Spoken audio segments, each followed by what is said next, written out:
पौधे के जो तना है और पत्ते हैं उस पर हवा, उसी के ऊपर जो है सूरज की किरणें आए तो अच्छा, लेकिन वो फेंक दिया ऐसे, और जहाँ फेंका गया वहाँ मिट्टी उखड़ी पड़ी हुई थी, उस जगह पर गिरा दिया।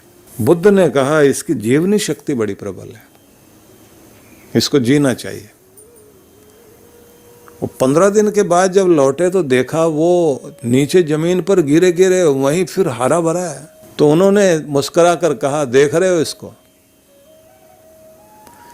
इसकी प्रबल जिजीविषा जो है, विपरीत परिस्थिति में इसके अंदर प्राण संचार किए हुए हैं, जहां से इसको एक तरह से मृत्यु दे दी गई थी, इसने वहीं से जीवन को खींच लिया।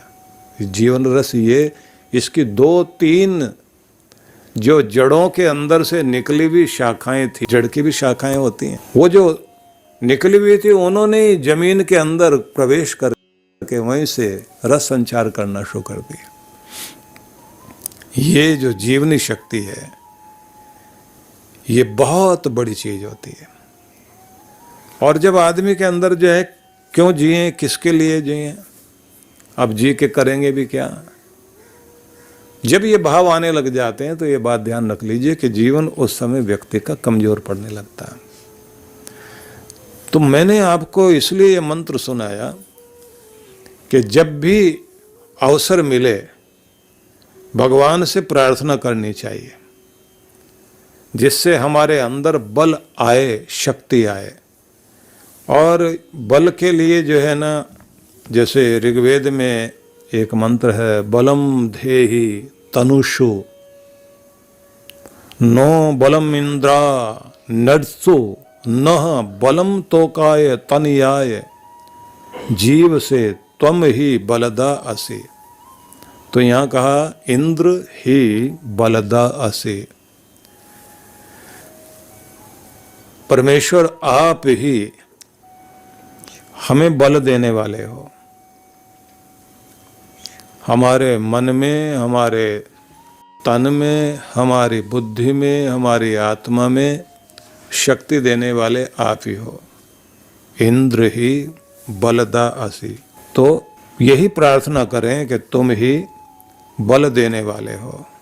तो आखिर में शब्द है ना, तुम ही बलदा असि, तुम ही बल देने वाले हो। नह तनुषु बलम धेहि, हमारे शरीरों में बल धारण करवाओ।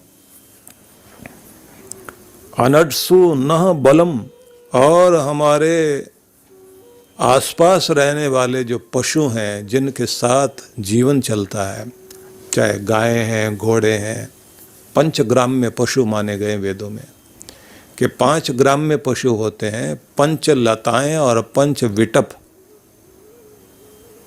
जो आप पौदीना होता है, ये धनिया हल्दी वगैरह सब उगाते हैं अपने आसपास, ये सब विटप वो हैं जिनको हमें अपने आसपास उगाना चाहिए। फिर पंच वृक्ष हैं जिनमें वट भी है, अश्वत्थ भी है, तो ये पीपल का, बरगद का, और फिर उसी के साथ में पीपली होती है, बरगद वाला एक रूप होता है, ये नीम आदि जितने भी होते हैं, ये जो आपको जीवन देने वाले और ऑक्सीजन देने वाले पौधे हैं, पेड़ हैं, इनको, और 5 फलदार वृक्ष माने गए हैं, उनको माना गया है कि ये भी आपके आसपास होने चाहिए।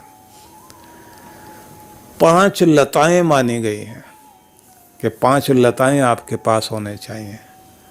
और फिर 5 लोग मिल करके यजन करें, पंच जना मम होत्रम जुषध्वम। पंच लोग जो है, पंच लोग से माना गया समाज का सभी वर्ग, मम होत्रम जुषध्वम, मेरे हवन को करने वाले बने, महान कार्यों को सारे लोग मिल करके करने वाले बने। और मिलकर करने के लिए जो कहा गया, संगच्छध्वम संवदध्वम संवो मनांसि जानताम, ये ऋग्वेद का अंतिम सूक्त है, 10वें मंडल का जो सूक्त है ना, वो आप पढ़ें, उसको बोलते हैं संगठन सूक्त। उसमें बहुत सारे मंत्र हैं। वहाँ पर कहा गया संगच्छध्वम संवदध्वम संवो मनांसि जानताम देवा भागम यथा पूर्वे संजानाना उपासते। संगच्छध्वम तुम्हारी चाल, तुम्हारी विचारधारा, तुम्हारे मन एक से हों, जैसे पूर्व के महान लोगों ने मिलकर उन्नति की, तुम भी मानव हित के कार्यों के लिए एकजुट हो जाओ। अब एक एक शब्द का अर्थ देखिए। संगच्छध्वम मिलकर चलो, संबद्धध्वम मिलकर बोलो, मतलब एक वाणी हो, एक दिशा में मिलकर चलो। संवो मनांसि जानताम, और तुम्हारे सबके मन एक हों, विचारधारा एक हो जाए, एक निर्णय पर पहुंचकर एक दिशा में एक वाणी होकर चलना सीखो। देवा भागम यथा पूर्वे, जैसे पूर्व के देव लोगों ने, उत्तम लोगों ने अपना मार्ग अपनाया, महान कार्य किए, ऐसे तुम भी संजानाना उपासते, महान कार्यों के लिए तुम भी उपासना करो, मतलब उसके निकट पहुँचो जो तुम्हारे जीवन का महान लक्ष्य हो। और आगे तो मंत्र बहुत प्यारे प्यारे मंत्र हैं, जिसमें कहा गया है कि तुम्हारा भोजन का स्थान एक हो, पानी का स्थान एक हो, तुम अपने बड़ों का मिलकर सम्मान कर सको, तुम्हारे लक्ष्य एक हों। इतने अच्छे मंत्र हैं, उनका घर परिवारों में बैठ कर के पाठ होना चाहिए। कल ही मेरे पास में एक बहुत अच्छे व्यक्ति हैं, बहुत ऊंचे पद पर रहे हैं, उनका फ़ोन आया जिसमें उन्होंने कहा कि ये मंत्र तो हमारे वो होने चाहिए जिनकी एक पुस्तिका बननी चाहिए, और हमारी नई पीढ़ी को पाठ करने से लेकर इनकी व्याख्या पढ़ने का मौका मिलना चाहिए, जिससे कि उन्हें समझ में आए कि हमारी वैदिक विचारधारा क्या थी, वेदों में हमारे क्या है। तो इसलिए मैंने आपसे कहा कि हमें मिलकर चलना, उठना, बैठना और जीना आना चाहिए। वेदों में बहुत सारे मंत्र हैं। उत्क्राम महते सौभागाय, महान सौभाग्य के लिए उठ खड़े हो। तो जो मंत्र मैं सुना रहा था पहले उस पर चलें, क्योंकि ये तो मैं एक मंत्र से दूसरे मंत्र में चला गया हूँ। तो मंत्र देखिए, बलम धेहि तनुषु नो बलम इंद्र अनट्सु नः, बलम तोकाय तनयाय जीव से त्वम ही बलदा असि। त्वम ही बलदा असि, तुम ही बल देने वाले हो। कौन? यहाँ इंद्र शब्द का प्रयोग किया, ऐश्वर्य देने वाले भगवान आप ही बल देने वाले हो। तो नह तनुषु बलम देहि, हमारे शरीर में बल दो। और फिर साथ में कहा कि जो हमारे पशु हैं उनको भी बल से युक्त करो, रोगी ना हो। देखा जाए तो वन में रहने वाले जितने भी पशु पक्षी हैं, बूढ़ा है या बच्चा, सब मिलकर एक साथ दौड़ते हैं। और वहाँ पर कोई क्लिनिक भी नहीं है, कोई हॉस्पिटल भी नहीं बना हुआ कि बीमार है तो उनका कोई इलाज करने के लिए आए। बस इतनी बात है कि उनको भगवान ने ऐसा गुण दे रखा है कि वे सब के सब जो है, जब देखते हैं कि अब शरीर ठीक नहीं है तो खाना पीना छोड़ देंगे। आंतों में कुछ गड़बड़ है, क्योंकि व्यक्ति की आंतें ही से गड़बड़ शुरू होती है। हमारी आंतें निर्मल रहें तो हम स्वस्थ रहें। तो ये क्या करते हैं कि शेर चीते तक जा कर के घास खाने लग जाते हैं, उसमें कौपले तोड़ के घास की वो चबाने लगते हैं। कुत्ते बिल्ली तक को आप देखिए, वो भी जो है घास की कौपले उस समय चबाते हैं। खास तौर से दूर्वा दल जो होता है, दूब घास, उसकी कौपलें चबा करके अंदर निगलते हैं कि जिससे उनकी आंतें साफ हो जाएं। जो ये कहते हैं ना, पेट नरम पाँव गरम सिर ठंडा, ये सफलता स्वास्थ्य के लिए जरूरी है। पेट नरम रहना चाहिए, पाँव गरम रहें। गरम से मतलब है दौड़ते भागते रहें। और वैसे भी आपका ब्लड संचार जो है, ब्लड सर्कुलेशन, वो आपके टांगों से पाँव तक आना चाहिए। जिनको शुगर की प्रॉब्लम रहती है उनके पाँव जो है उनमें गड़बड़ होनी शुरू हो जाती है। और गैंग्रीन भी सबसे पहले जो है पाँव के अंगूठे और उंगलियों में आनी शुरू हो जाती है, ब्लड सर्कुलेशन में कमी आती है। तो आपको तो पाँव की मसाज भी करते रहना चाहिए, ब्लड सर्कुलेशन बहुत ज़रूरी है। चलते फिरते रहें तो ये बहुत अच्छा है, चलना सबके लिए ज़रूरी है। पेट नरम, पाँव गरम, सिर ठंडा, दिमाग को ठंडा रखना चाहिए। उसके बाद आगे तुक मिलाई गई कि डॉक्टर आए तुम्हारो डंडा, मतलब डॉक्टर की फिर ज़रूरत है ही नहीं। जो डॉक्टर साहब कहते हुए हाथ जोड़ते घूमते हैं ना, तो वही कहते हैं ना, बीमार को आपने देखा होगा कि एक उम्र होती है आदमी की डायरी में न जाने किस किस के फ़ोन नंबर होते हैं। एक टाइम ऐसा आता है जब बिजनेस वालों के फ़ोन नंबर होते हैं, और बुढ़ापे में आदमी के पास सिर्फ डॉक्टरों के ही नंबर होते हैं ज़्यादातर। आँख वाला यहाँ बैठता है, उसका ये नंबर है। दांत वाला यहाँ बैठता है, उसका ये नंबर है। जोड़ों के दर्द वाला इधर डॉक्टर है, उसका भी नंबर ले रखा। 20 डॉक्टरों के नंबर हैं उसके पास में, बस वही प्यार के काबिल लगता है उस समय।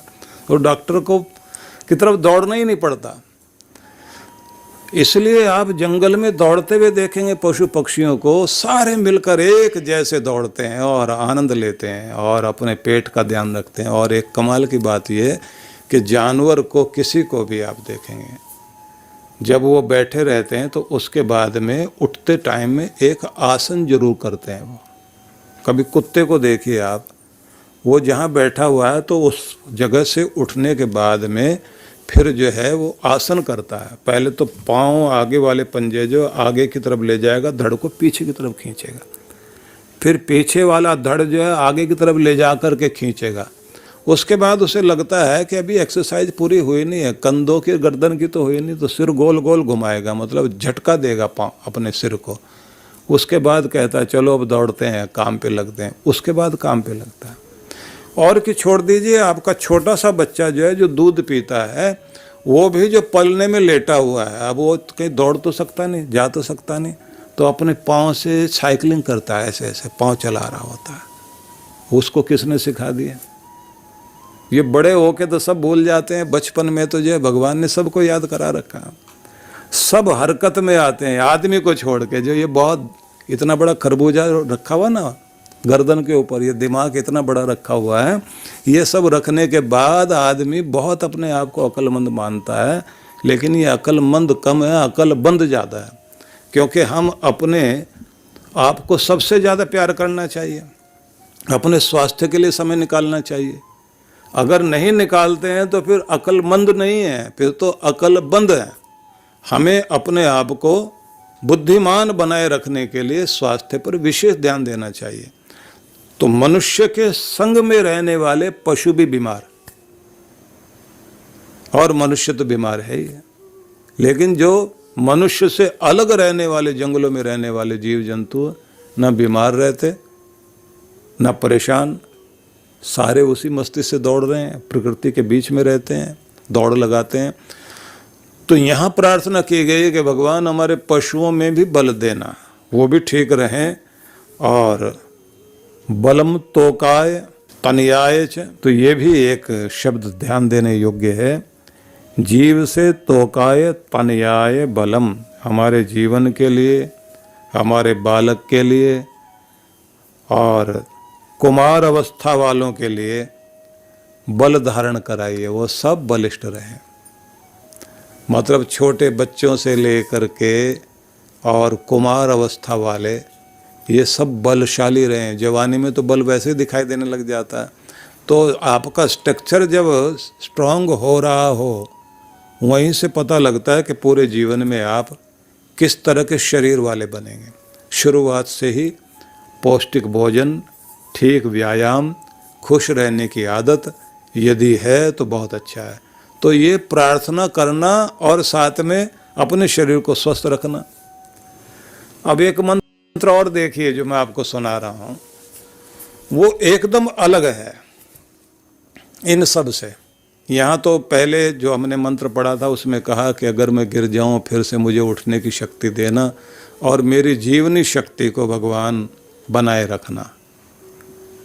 तो उसके बाद अगला मंत्र हमने सुना जिसमें कहा कि मेरे तन में भी बल देना, मेरे आसपास रहने वाले जीव जंतु भी बलशाली हों, छोटे बच्चों में भी बल हो, कुमार अवस्था वाले भी जो हैं उनको भी बल देना। बल देने वाला भगवान तू ही है, मुझे वो समझ दे, मैं बलिष्ठ रह सकूं। अब एकदम उल्टा मंत्र सुनाता हूं आपको। इससे अलग तरह का एक मंत्र है जिसमें कहा अपाम मध्य तस्थिवांस तृष्णा विद जरितारम मृडय तु क्षत्र मृडय। अब ये मंत्र है जिसमें भक्त कहता है अपाम मध्य तस्थिवांस, मैं जल धाराओं के बीच में खड़ा हुआ हूं, सुख सागर के मध्य खड़ा हुआ हूं, तृष्णा विद जरितारम, फिर भी प्यास से तृष्णा से जला जा रहा हूं।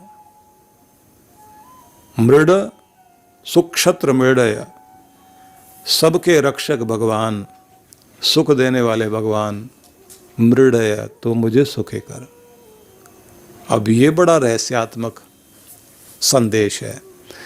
कहा कि सारी दुनिया में सब और सुख के साधन है, फिर भी ये क्या बात है कि मैं तृष्णा से जला जा रहा हूँ। वो कौन सी प्यास है जो मुझे भटका रही है? इस भरी दुनिया में मैं क्या चीज़ ढूंढता घूमता हूँ कि मेरे मन में शांति नहीं है, मेरे अंदर चैन ही नहीं है, मेरी मुस्कुराहट खो गई, जो तुझसे लेकर आया था वो मैं खो बैठा हूँ। तुझसे ही प्रार्थना करता हूँ भगवान, मेरी मुस्कुराहट को फिर लौटा। सब कुछ होते हुए भी मैं खुश क्यों नहीं हूँ? कमाल का मंत्र है। और इतने सारे प्यारे प्यारे मंत्र हैं।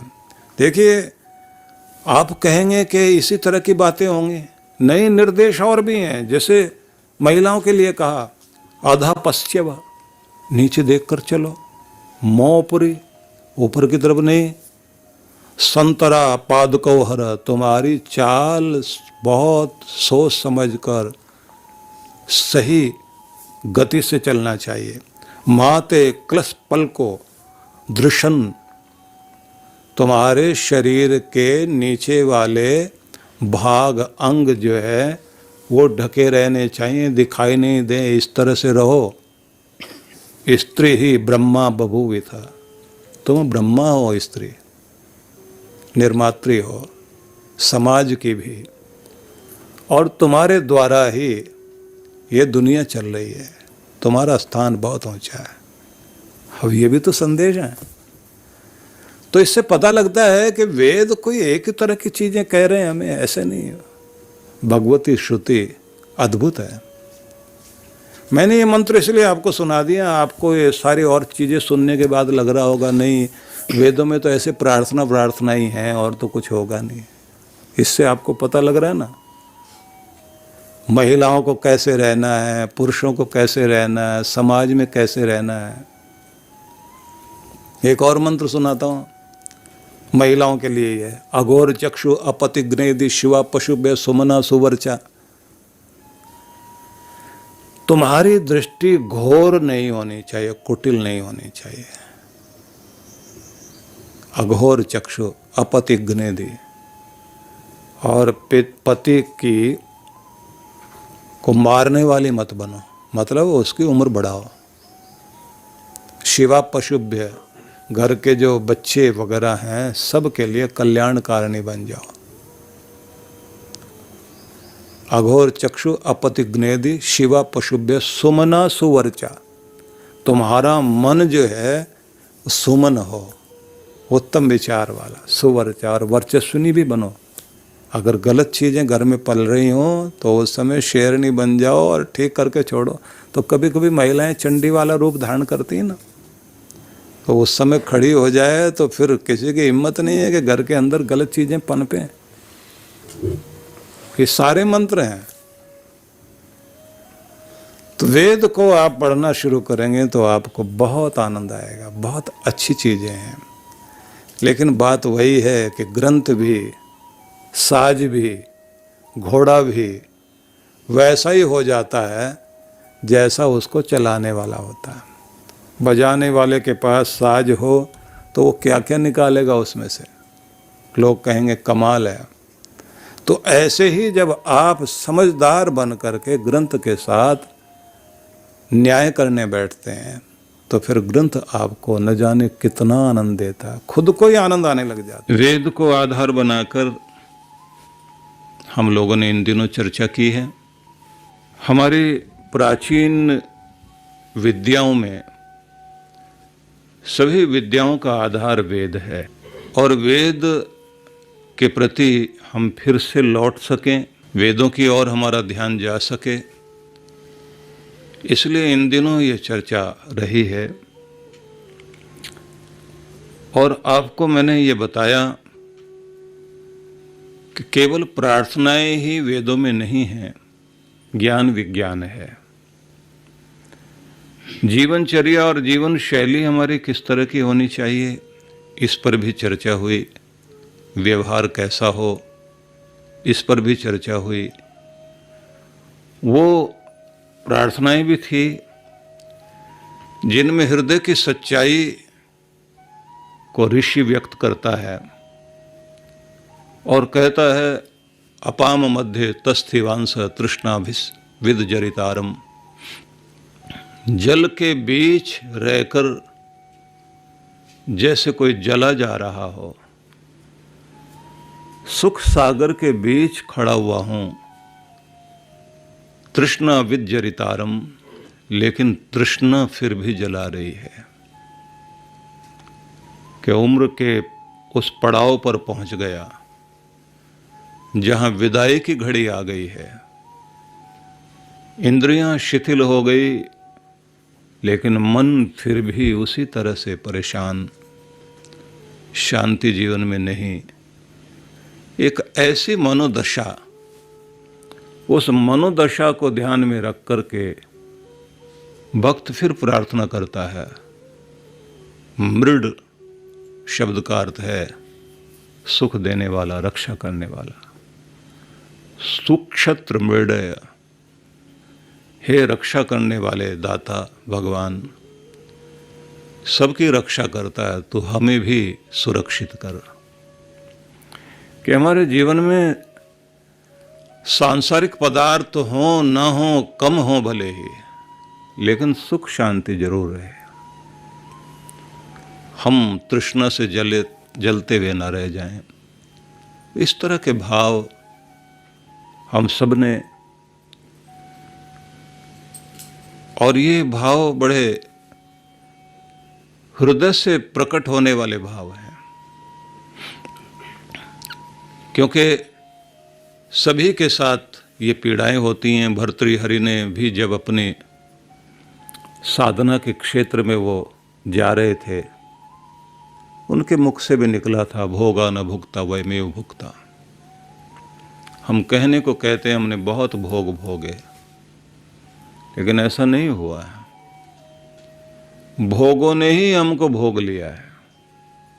तृष्णा न जीर्णा वयमेव जीर्णा, किसी की भी तृष्णा जीर्ण नहीं हुई, नष्ट नहीं हुई, हम ही नष्ट हो गए, हमारी उम्र ढल गई।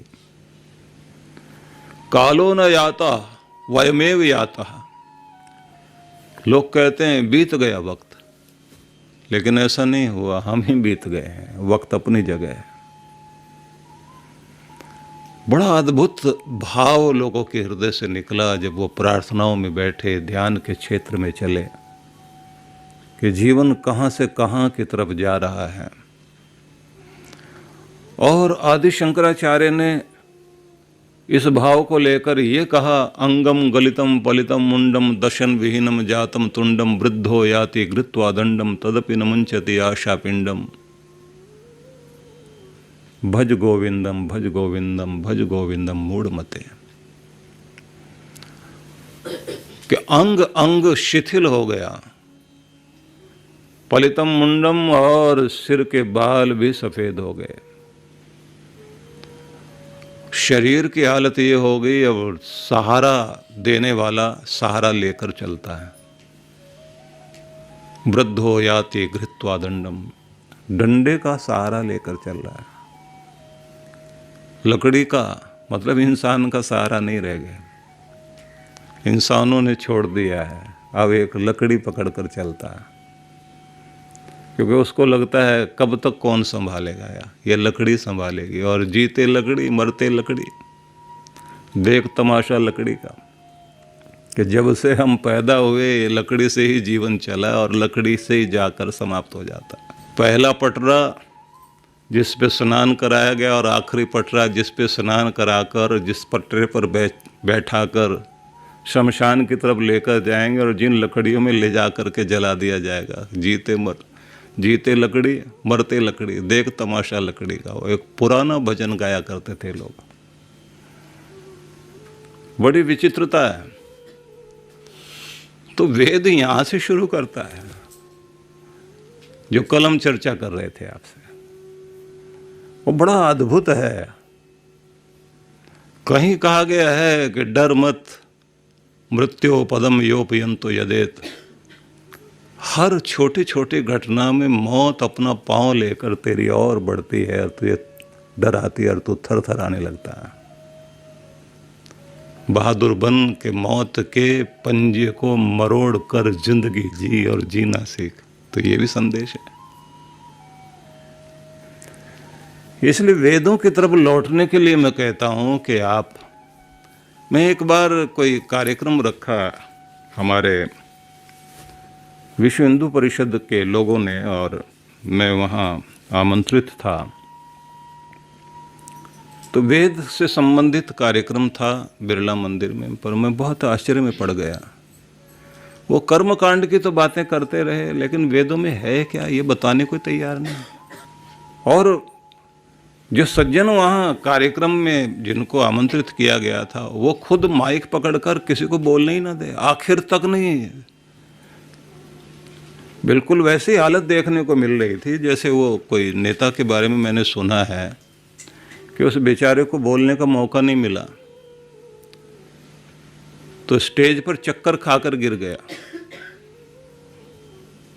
तो उसके बाद होश ना आए उसको, अब दवाई ववाई देने शुरू की, किसी ने पानी के छींटे लगाए तो वो फिर भी होश में ना आए। तो फिर एक पुराना नेता था, वो आया, बोला भैया इसकी तो एक ही दवाई है। सबने कहा कि जूता सूंघाओ, बोले नहीं उससे नहीं ठीक होगा, माइक सूंघाओ, माइक। वो ये जो माइक होता है ना, ये पकड़ के उसको सूंघाया। नेता एकदम, जो उसने 5 मिनट का भाषण दिया, अंदर का गुब्बार निकला, खड़ा हो गया, बोले चैन मिला। फालतू की खुजली होती है बोलने की लोगों को, छपने की भी, छपास बढ़ास निकालने की। ये वेद हैं, इनके साथ मजाक नहीं हो सकता। परमात्मा की वाणी है ना, इसलिए यहाँ तो हमें बहुत एकाग्र भाव से बैठना चाहिए। और देखिए उद्बोधन है, आपके अंदर आग भर दें, ऐसे उद्बोधन है। स्वयं वाजिन तन्वम कल्पयस्व, स्वयं यजस्व स्वयं जुषस्व। तो आपसे मैंने कहा कि मंत्र है जहां हमारे अंदर उत्साह भरने के लिए संदेश है। स्वयं वाजिन तन्वम कल्पयस्व, ये तो हमें लिख करके अपनी डायरी में रखने चाहिए मंत्र। बलशाली जीव, वाजिन शब्द का अर्थ होता है बलशाली। स्वयं वाजिन, हे वाजिन बलशाली, तन्वम कल्पयस्व, अपने सामर्थ्य की, अपने विस्तार की कल्प, कि तुम कितना बढ़ सकते हो, कहां तक जा सकते हो। और विस्तार की जब तक कल्पना नहीं करेंगे आप, मनोवैज्ञानिक ये कहते हैं कि आपके अंदर, आपके अवचेतन में ही इस तरह के संस्कार, आप ऐसे पैटर्न मस्तिष्क में बना लेते हैं कि जहां आपकी ऊर्जा उतने में घूम रही होती है। मतलब ये कि मैं बस इतना ही काम कर सकता हूँ, इतना ही धनी हो सकता हूँ, इतनी ही समस्याओं से लड़ सकता हूँ, ऐसे ही वातावरण में रह सकता हूँ। इस तरह से हमने पैटर्न बना रखे अपने, तो विस्तार की कल्पना होती ही नहीं, हिम्मत ही नहीं पड़ती। छोटे छोटे बच्चों को स्कूल में लेकर जाते हैं ये लोग, ट्रैकिंग पर लेकर जाते हैं, तो वहाँ उनका साहस बढ़ाने के लिए कुछ ऐसे जोखिम वाले काम कराते हैं। वो बच्चे तैयार नहीं होते, मैं यहाँ से जंप नहीं लगाऊंगा, मुझे चोट लग जाएगी, मुझे ये हो जाएगा। वो पानी में उनको उतारते हैं तो उतरने को तैयार नहीं, वो धक्का दे करके ले जाते हैं आगे, जबरदस्ती करा देते हैं, तब उनको हाथ पांव मारने पड़ते हैं। बाहर निकल करके खुश होते हैं मैंने कर लिया। उसके बाद उनसे पूछा जाए कि दोबारा करोगे, बोले हाँ कर लूंगा आप। क्योंकि वो झटका दिया गया और आपका जो पैटर्न बन गया था मस्तिष्क में, उसको तोड़ा गया कि तुम कर सकते हो। गुरु का यही काम है, वो आपको कहाँ तक ले जा सकते हैं ये उन्हीं को पता है। लेकिन आप देखिए कि मंत्र में ये कहा गया, स्वयं वाजिन तन्वम कल्पयस्व। बलशाली जीव अपने सामर्थ्य की कल्पना कर, तेरा सामर्थ्य बहुत बड़ा, और अपने विस्तार की कल्पना कर कि तू कहाँ तक जा सकता है। यहाँ तनु शब्द का अर्थ है तनु विस्तार है। तन्वम मतलब स्वयं के विस्तार, अपने सामर्थ्य, अपने फैलाव के विषय में। कल्पयस्व, उसकी कल्पना कर। और फिर इसमें एक शब्द और आ जाता है, जैसे संकल्प है ना, कि उसका निश्चय करके फिर उसका संकल्प भी कर कि तुम यहां तक जा सकते हो। स्वयं यजस्व स्वयं जुषस्व। स्वयं यजस्व, स्वयं ही यज्ञ करो, सत्कर्म करो। स्वयं जुषस्व, और स्वयं ही उसका आनंद लो। ये विचार करने वाली बात है कि तुम्हारे लिए कोई और करेगा ऐसा नहीं होगा। आत्मनिर्भरता की एक बड़ी बात सबके जीवन में आनी ही चाहिए। और वो आत्मनिर्भरता, जैसे मैंने कल भी आपसे कहा था कि हम छोटे से बच्चों को प्रारंभ में ही प्रशिक्षित करें, ट्रेंड करें कि उनको मैनर्स भी आए थैंक्स करने का। और थैंक्स करना केवल इतना ही नहीं होना चाहिए कि बड़ों का कर सके, भगवान का भी करे। और ये भगवान का धन्यवाद करना जब आ जाता है तो यही तो भक्ति है। मंदिर में आप जाएं तो केवल डिमांड लेटर लेकर के नहीं जाएं, वहां धन्यवाद करने के लिए जाइए। गुरुजनों के सम्मुख आप बैठें केवल अपना दुख का रोना रोने के लिए नहीं, कृपाओं के लिए धन्यवाद करने के लिए जाइए कि इतनी बड़ी कृपाएं रही हैं, आशीर्वाद मिलता रहा मुझे। जब आप धन्यवादी बनकर जाते हैं तो आपको और दिया जाता है। तो सत्कर्म, स्वयं यजस्व, स्वयं सत्कर्म करो। यज्ञ करना, इसका मतलब सत्कर्म करना। यज्ञ हो गई श्रेष्ठतम कर्म। श्रेष्ठतम कर्म जितने भी हैं संसार के, कोई भी बेस्ट एक्शन हो आपका, और मैं तो कहूँगा कि जो शुभ हैं वो सभी कर्म आपके यज्ञ कहलाएंगे। तो महान कार्यों को स्वयं करो। ये भी नहीं कि दूसरा कोई आए वो करे, अच्छाई की जिम्मेदारी दूसरा ले, ऐसा नहीं। आप खुद जिम्मेदार बनो कि मैं जहाँ हूँ वहाँ अच्छाई रहनी चाहिए। हम लोग एक देश में थे तो वहाँ 2 महामंडलेश्वर हम लोग के साथ में थे। तो एक आचार्य महामंडलेश्वर थे अहमदाबाद से।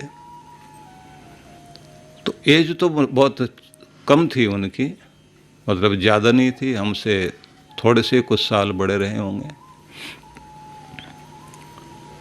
लेकिन हाथ में एक डंडा सा लेकर चलते थे वो। अब जब हम लोग वैन में बैठे हुए कहीं जा रहे थे तो पीछे वो बैठे हुए थे और कुछ गायक लोग बैठे हुए थे, और उन लोगों ने कुछ मजाक वजाक आपस में शुरू कर दी और हल्के स्तर पर आ गए वो लोग।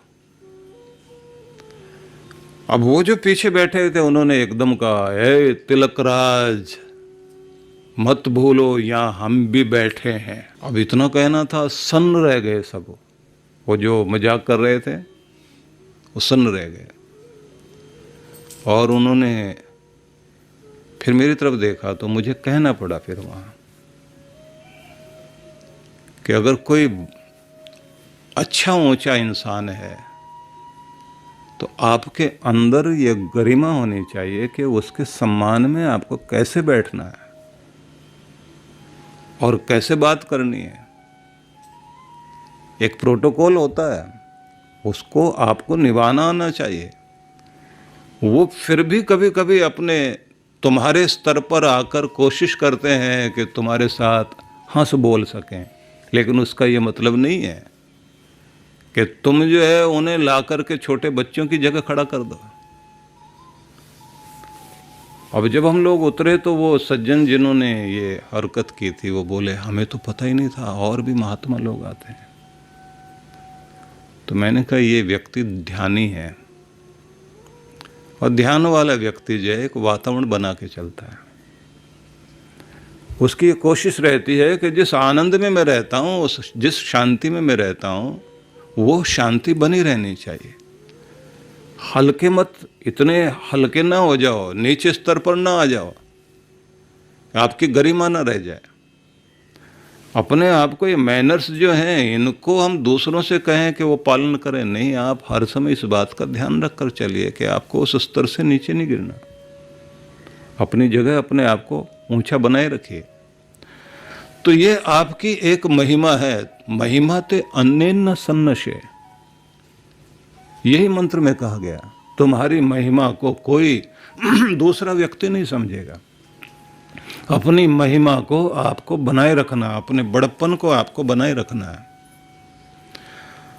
और ये भी इसका मतलब होता है कि संसार का बड़े से बड़ा हाथ तुम्हें बड़ा नहीं बना सकता, उसके लिए तो तुम्हें खुद ही प्रयास करना होगा। वेदों में आप जब ये पढ़ते हैं तो लगता है कि बहुत अच्छी अच्छी बातें हैं, लेकिन कुछ और बातें भी हैं जहाँ ये कहा गया है कि तू क्या कर और क्या नहीं कर। तो एक स्थान पर कहा अक्षयर्मा दिव्य कृषिमित कृषिस्व, जुआ मत खेलना। और अगर खेलने का ही शौक है, पाशे फेंकता है तो बीज उठा और खेती में फेंक। पाशा फेंकता है इसलिए कि 1 का 10 हो जाए, 10 का 100 हो जाए, तो तू बीज बो कर देख, 1 का 10 होगा और 10 का 100 होगा। बस यही वाली खेती कर सकता है। तो इसके लिए जी कि तेरे पुण्य बढ़ जाएं, तेरी अच्छाई बढ़ जाए। वित्ते रमस्व बहुमन्यमान, अपने आनंद को पाने के लिए, बहुत विस्तार पाने के लिए, तो ऐसे धन को कमा जिससे तेरा भी और दूसरों का भी पेट भरता हो। ऐसे धन को नहीं कि तेरे द्वारा दूसरों की हानि होती हो और दूसरों को दुख पहुंचाकर अपने घर में सुख लाना चाहता हो। इससे तू बच।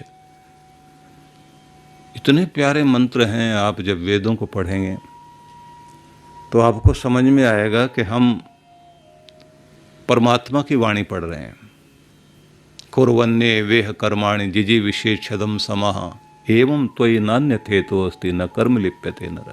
जब कहा जिजी विशेष शतम समाह, 100 वर्षों तक जीने की कामना बनाए रखो। तुम्हारे अंदर सैकड़ों वर्षों तक जीने की जिजीविषा बनी रहनी चाहिए। दुनिया तुम्हारी मुस्कुराहट का दिया बुझाएगी। तुम्हें हंसता हुआ कौन देखना चाहता है? तुम्हारे अपने प्यारे लोग हो सकते हैं, माँ हो सकती है जो देखकर खुश होती है। तुम्हारे अपने कोई खुश होते हुए देख सकें तो बात है।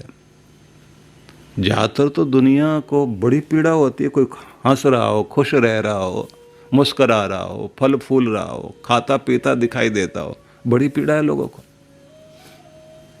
लेकिन इसका मतलब ये तो नहीं है कि आप दुनिया को देख करके अपनी खुद की मुस्कुराहट को कम कर लें।